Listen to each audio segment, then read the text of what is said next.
Bangla video নিউজে সবাইকে স্বাগত জানাচ্ছি। আজকের বিষয়, ব্রণ হলে কি করবেন আর কি করবেন না। গত পর্বে আমরা আলোচনা করেছিলাম ব্রণ কি এবং ব্রণ কেন হয়, এবং আগামী ভিডিওতে আমরা আলোচনা করব ব্রণ থেকে মুক্তি পাওয়ার উপায় নিয়ে। তবে তার আগে জেনে নেওয়া যাক ব্রণ হলে কি করবেন আর কি করবেন না। ব্রণ হলে অনেকেই হতাশ হয়ে পড়েন, তখন আগে পরে চিন্তা না করে অনেক প্রসাধনী ক্রিম ব্যবহার কিংবা বিভিন্ন বিদ্যা প্রয়োগ করতে থাকেন, যার কারণে হিতে বিপরীত ঘটনাও ঘটে থাকে। তাই আগে জেনে নিন ব্রণ হলে কি করবেন আর কি করবেন না। শুরুতেই ব্রণ হলে যা করবেন: 1. দিনে 2-3 বার হালকা সাবান ও ফেস অয়েল দিয়ে মুখ ধোবেন, তবে অতিরিক্ত নয়। 2.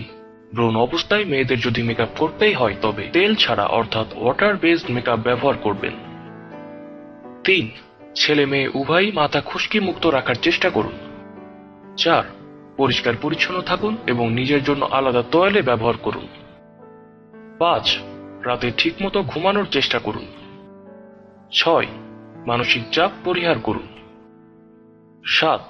প্রচুর পরিমাণের ফল সবজি খান ও প্রচুর পানি পান করুন। 8. কোষ্ঠকাঠিন্য থাকলে তা দূর করতে হবে, এর জন্য আপনি প্রতিদিন অন্তত একবার করে ইসবগুলের ভুসি পানিতে ভিজিয়ে খেতে পারেন। 9. পুষ্টিহীনতায় ভুগলে প্রোটিন ও ভিটামিন সমৃদ্ধ খাবার খেতে পারেন। 10. বেশি পরিমাণে নিরামিষ খাবার খেতে পারেন। এতক্ষণ ধরে আপনারা জানলেন ব্রণ হলে কি কি করবেন। এবার জেনে নিন ব্রণ হলে কি কি করবেন না। 1. রোদে বেশি বের হবেন না, যতদূর সম্ভব রৌদ্র এড়িয়ে চলুন। 2. তেলযুক্ত ক্রিম ব্যবহার করবেন না। 3. ব্রণ হাত দিয়ে খুঁটবেন না, এমনকি হাতও লাগাবেন না। 4. চুলে এমনভাবে তেল দেবেন যাতে তেল গড়িয়ে মুখে লেগে মুখটাও তেলতেলে না হয়ে যায়। 5.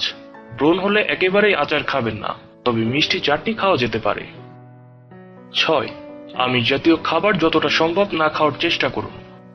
7. দুধ জাতীয় খাবারের মধ্যে হরমোনাল উপাদান বেশি পরিমাণে থাকে বলে তা খুব সহজেই রক্তের সাথে মিশে যায়, এই কারণেই পনির, দুধ এবং দই কম খাবেন। 8. কোল্ড ড্রিঙ্কস খাওয়া একেবারেই বন্ধ করে দিন। 9.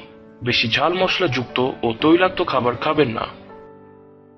এতক্ষণে নিশ্চয়ই জেনে গিয়েছেন ব্রণ হলে কি করবেন আর কি করবেন না। সুতরাং ব্রণ হলেই তাড়াহুড়ো করে কিছু না করে বরং উপরের নিয়মগুলো মেনে চলার চেষ্টা করবেন। তবে ব্রণ পুরোপুরি সেরে তোলার জন্য এগুলো মোটেই যথেষ্ট নয়। তাই ব্রণ দূর করা বা ব্রণ থেকে বাঁচার কার্যকরী উপায় নিয়ে ফিরছি আগামীকাল নতুন আর একটি ভিডিও নিয়ে। ভিডিওটি পেতে হলে বাংলা ভিডিও নিউজ চ্যানেলটি সাবস্ক্রাইব করুন এবং সেই সাথে ফেসবুক পেজে লাইক দিয়ে রাখতে পারেন। আর এই ভিডিওটি আপনার উপকারে আসলে লাইক, কমেন্ট ও শেয়ার করবেন। ধন্যবাদ সবাইকে।